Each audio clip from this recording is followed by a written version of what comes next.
From the new A24 film, Civil War, we have a very divided America. This looks absolutely horrible. Who thought this would be a good idea? I don't know what this movie's about, but to put a map out here like this, it's a little embarrassing. Or is it maybe just the greatest marketing decision of all time? Because it's so dumb, it got a lot of attention. I feel like I can get the vibe if I watch the trailer. The Western forces of Texas and California. They should have just released, this is the map. Now a Civil War breaking out like that, I could see. This is apparently the most expensive A24 movie ever at 75 mil, and yet they put this map together what seems to be in like 3 seconds. Why is all the Deep South just under the Florida Alliance? Is this even an official map? Did someone else just make this? Meanwhile, Alaska and Hawaii at this time.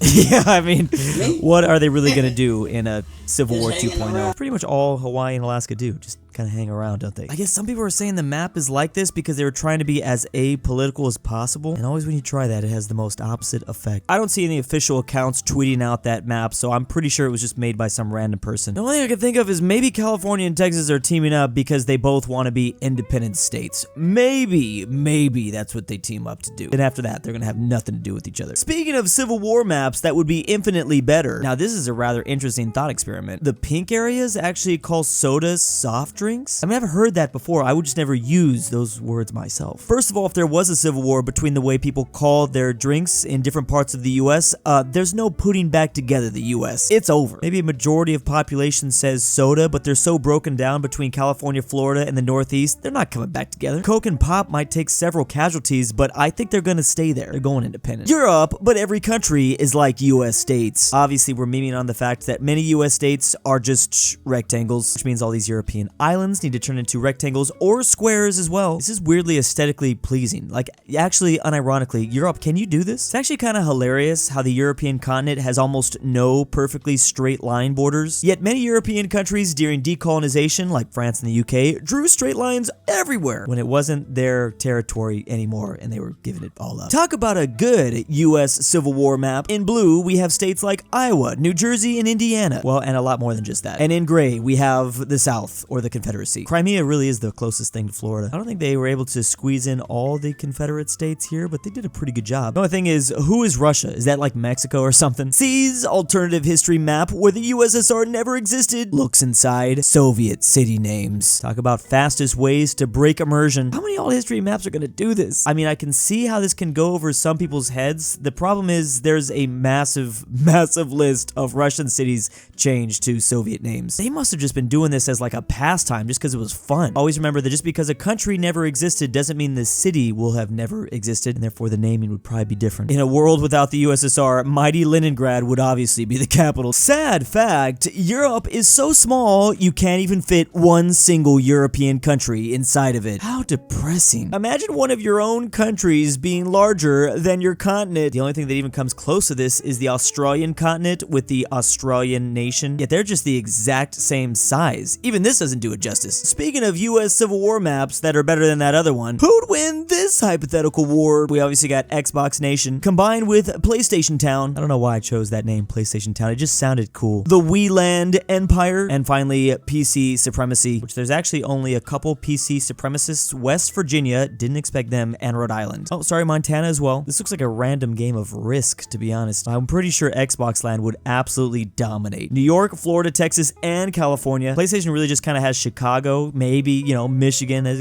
a little bit. Nobody really lives in Wii land, so they would probably get crushed fast. Montana will be an Afghanistan-style quagmire of an insurgency. Another proposal on how to fix the Balkans. What if we went straight Holy Roman Empire on this region of Europe and just broke them all down into small pieces? Look how chaotic Moldova would be. You can't tell me more than 2 people would live here. What's funny about this is I could actually see this making things 10 times worse. Because now instead of all of Serbia disliking their neighbors, it's all the Serbians disliking other Serbians. Don't give them more opportunities to war crime. Nations of Europe and how good their English is. In Germany, I feel like I must apologize for the conduct of my nation during the war. In all the less darker green, again, their English pretty much perfect. In light green, it is quite good. France, in orange, they just pretend like they don't understand. Oh, but they do. They just refuse to speak in English. And in red, the UK, they're completely unable to speak English. I love how Germany speaks better English than Ireland. Wait, what does the light orange mean? They politely pretend like they can't understand, but they're also quite good at English. What is happening on the island of Sicily? Who made this map where they feel like they must apologize for the conduct of their nation? It must have been a Canadian, right? And the war they're referring to is World War I. They definitely liked their war crimes then. All maps should do this. Thomas J. Maslin imagined a big river in the middle of Australia. He imagined it, so it must be the case. I'm gonna put it on the map. Drawing a massive big river in the middle of his map? Sick. I hope that's real. That's the only way to be a real mapper. Sure were a lot of people in history hoping California would be an island. Now, finally, in modern day times, we finally understand. Apparently, though, there were so many old maps with California as an island because they got confused with the Baja Peninsula. They mistook it for an island and called it California. And can you really blame them? Imagine sailing through this, seeing land on both sides, going for quite some time, and just being like, okay, we're not gonna finish the rest. This is obviously an island. Let's head back. You'd have no idea, just closed up here. Every single island independent country is over 100,000 square kilometers. Well, this sure isn't oddly specific. No, obviously it is, but it is weird that there are 3 of these places around Earth. Giant single islands, basically. But they're also their own countries. That's why Indonesia and the Philippines don't count. They've got several islands. Well, I'm sure these countries have very tiny islands next to them, but they're really small. For example, Iceland only has about 30 very minor islands in their whole country. This might as well just be a chart of the most annoying countries to beat in Plague Inc. What this average European considers the US North and South. I'm glad they included our great state of Ethiopian Wyoming here as blue. That is definitely a northern state. God knows what Vermont is. Yes, the European mind perfectly representing the state of Georgia, not to be confused with the country Georgia. This is what actually our state looks like. We're just trolling everyone. New Mexico is literally just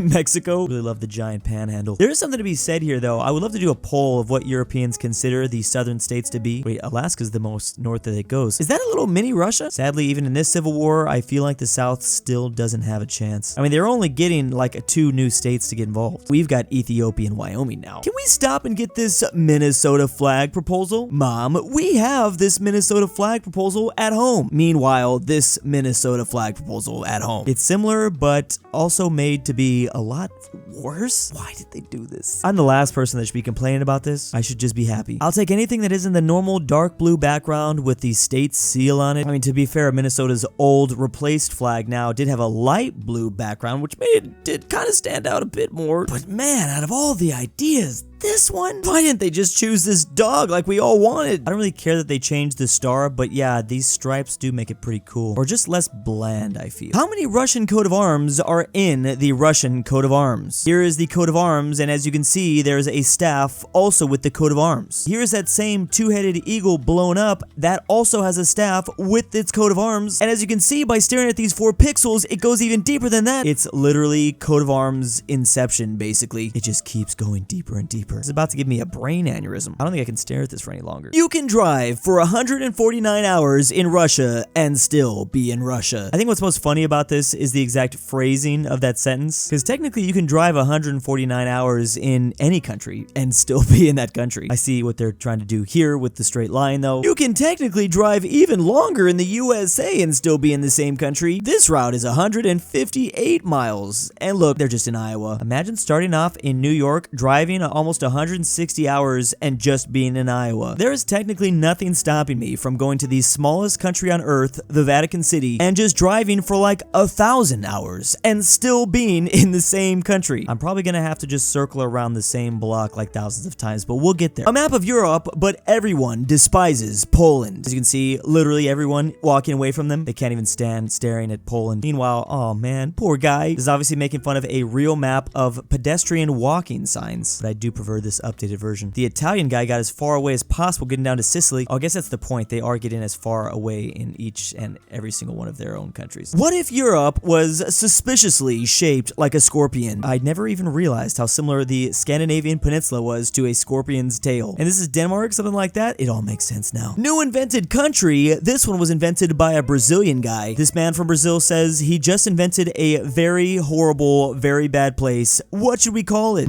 I wonder wonder why he'd put such a bad place so close to his home country of Brazil. Canadians love making fun of the US for not understanding geography, yet 100% of Canadians can't name one of their very own provinces. Checkmate. Talk about top 10 most hardest geography quizzes. A circular states of Europe map. Or what if we made all of these strips into their own country? This would be the capital city here in Lithuania. Then we'd have Riga. Then there's Warsaw. We've got more as we continue to stretch down. Wait, Berlin. Is that what the strip is called now? Because it holds, I was going to say this isn't like geography, whatever related. Hamburg, Belgrade, Brussels, Milan, Paris, Athens. I really wish they would show us more who was on the same strip. Oh, it keeps going. Dublin, Barcelona, Bilbao, Madrid, Reykjavik from Iceland, Lisboa. I also wish the colors were like different than just, you know, they needed to use more than just two. I feel like the Paris-London one has got to probably be the strongest, right? I mean, if there's a civil war that broke out, you kind of need financial aid. Not only that, but that same strip has Rome down here. It's over. It is over. Even if they don't have much else besides this part of Greece and I guess Turkey's not playing the game. They actually might have this part of Russia. Then again, Berlin would be pretty good, and that circle goes forever getting a bunch of land. We really need to overlay this with like population density as well as like industrial factories. I want answers. I'm actually very curious, besides the fact that it's like the worst geography concept of all time. I asked someone from every European country what their name is in English. So Russia's Russia, Sweden's Sweden, Germany's Germany, Italy is Italy. That just sounds weird. Got Bulgaria with Bulgaria, Romania and Moldova, Czechia, Slovakia, Hungary. These are some weird words. Denmark, the United Kingdom, Ireland. Obviously, this is just a joke map, but I do find it pretty funny because what are the chances that all these countries would be able to tell you their English name? Of course, there's one guy in each country that would be able to do it, but if you went just to some random stranger, especially in some of these countries that speak a lot less English, for instance, how many Americans know the United States' name in Spanish? There's a good amount, but I would say over 25% wouldn't know. I don't even know what the French call us. États-Unis. I would have never been able to guess that. Even better, Chinese. 美国. Literally the second most popular language in the world, and 美国. I feel like I've never heard that in my life. Why is this island not part of the UK? It's close to the UK. Is there a reason it wasn't incorporated into the UK? I don't know who made this and asked this question, but don't start your car tomorrow morning. Talk about top 10 ways to go boom. I mean, it is pretty funny. They do both speak English. As someone who's British, we have a saying, if the Irish get drunk, run. Yes, the average number of bowel movements. We finally have the European data on this. I reviewed one of US states. I like that this one is per week. It's better than just having like average 1 or 2 poops a day. Again, is this self-reported data or are we actually like getting this ourselves? 55 poops a week is insanity. I mean, I know Italians have a lot of great food, so they're probably eating a lot. Why is it just going through them like that? 55 divided by 7 days a week. That's 7.8. Okay, this is not real. I should have known this is not real. Oh, this is okay. I totally fell for this. I don't know what this map is talking about, but because it has a poop color to it, that's Yeah, I am so dumb. I didn't even see the one. I wasn't even registering. Yes, North Macedonia is doing 1 poop a week. I feel like that's me when I travel. Way too much information. My patrons on Patreon, thank you. KirinoIsBestGirl. Sebby, if you hear this, I love you. Traven's annoying friend. I can't sleep without Drew's Drew voice. on your dad, back with the milk. Look outside. Amateur archaeology. A Fat Normal. Carmel S. Fredrik Tibblin. GoodOldRyah. Inquisitor Joe Zero. Mexican. JohnDenver. KirinoIsBestGirl. Lemons Limes. LuxembourgLover. Ortin 5610. Robert. RyeThePie. TheGreatRalphy. And ZaneyBoi.